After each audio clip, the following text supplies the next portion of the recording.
കൊല്ലം ജില്ലയിൽ സ്ഥിതി ചെയ്യുന്ന മനോഹരമായ അണക്കെട്ടാണ് തെന്മല അണക്കെട്ട്. 1950കളിൽ KSEB സംസ്ഥാനത്തിൻ്റെ വർദ്ധിച്ചുവരുന്ന വൈദ്യുതി ആവശ്യങ്ങൾ നിറവേറ്റുന്നതിനായി ഒരു ജലവൈദ്യുത പദ്ധതിയുടെ ആവശ്യകത മുന്നോട്ട് വച്ചു. സർവേകളും സാധ്യതാ പഠനങ്ങളും നടത്തിയ ശേഷം KSEB നിർദ്ദിഷ്ട അണക്കെട്ടിനായി കൊല്ലം ജില്ലയിലെ തെന്മല എന്ന സ്ഥലം തിരഞ്ഞെടുക്കുകയായിരുന്നു.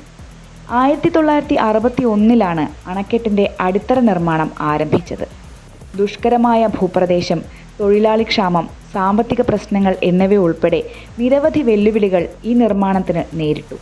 ഈ വെല്ലുവിളികളെ തരണം ചെയ്യാൻ എഞ്ചിനീയർമാർ നൂതനമായ സാങ്കേതിക വിദ്യകൾ ഉപയോഗിച്ചു. 1970 ഫെബ്രുവരി 27 അന്നത്തെ പ്രധാനമന്ത്രി ഇന്ദിരാഗാന്ധിയാണ് തെന്മല അണക്കെട്ട് ഔദ്യോഗികമായി ഉദ്ഘാടനം ചെയ്തത്.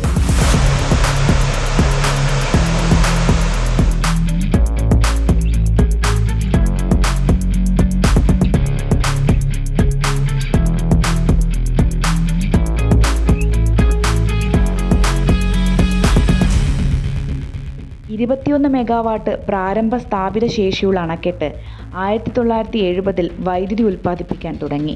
1980കളിലും 90കളിലും അണക്കെട്ട് പുതിയ ടർബൈനുകളും ജനറേറ്ററുകളും സ്ഥാപിക്കുന്നതുൾപ്പെടെ നിരവധി നവീകരണങ്ങൾക്ക് വിധേയമായി.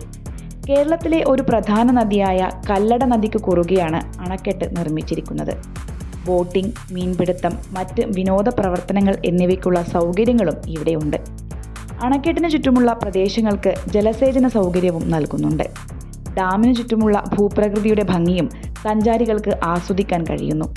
മനോഹരമായ കാഴ്ചകളും വിനോദ പ്രവർത്തനങ്ങളും പ്രദാനം ചെയ്യുന്ന ഒരു പ്രശസ്തമായ വിനോദസഞ്ചാര കേന്ദ്രം കൂടിയാണ് തെന്മല അണക്കെട്ട്.